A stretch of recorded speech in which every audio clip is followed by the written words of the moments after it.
Hello বন্ধুরা, আজকে তোমাদের সাথে একটা নতুন ভিডিও শেয়ার করতে চলে এসেছি।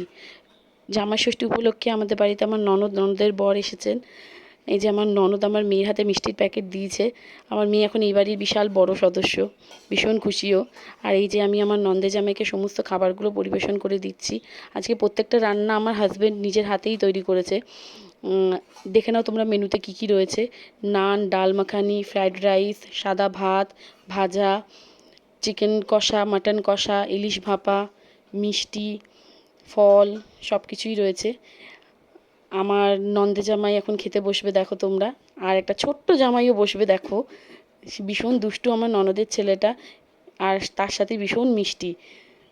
আর পেছন থেকে সবাই আমাকে বলাবলি করছে, ভালো করে দাও, ভালো করে দাও। আর এই যে বসে গেছে আমাদের পুচকু ছেলে, আমার ননদের ছেলে এটা। আর এই যে আমাদের বাবা জীবন খেতে বসে গেছেন, লাজুক লাজুক ভাব নিয়ে, জামাই বলে কথা।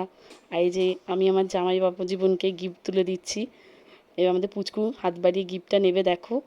ভীষণ মিষ্টি ছেলেও, আর তেমনি পাকা। আর পেছন থেকে আমার মেয়ে খুব জ্বালাচ্ছে আমাকে, বলছে মা আমি দেবো, আমি দেবো, আমি ভাইকে গিফট দেবো। এবার ও ভাইকে গিফট দেবে, দেখো। এই গিফটটা নিয়ে দুই ভাই বোনের মধ্যে সে কি যুদ্ধ, কখন গিফট নেব আর কখন খুলবো। সবাই মিলে আজকে ভীষণ আনন্দ করেছি আমরা। দেখো তোমরা, তোমাদের সাথে স্পেশাল মুহূর্তটা শেয়ার করছি। আমি এই ভিডিও করছি নতুন, যদি কিছু ভুল হয়ে থাকে তোমরা একটু মানিয়ে নিও। আর এই দেখো আমার মেয়ে রাত্রি 11:30টার সময় দাদুর সাথে ঘুরতে বেরিয়েছে। যদি আমার ভিডিও তোমাদের ভালো লাগে প্লিজ শেয়ার করো, কমেন্ট করো, আমার চ্যানেলটা সাবস্ক্রাইব করো।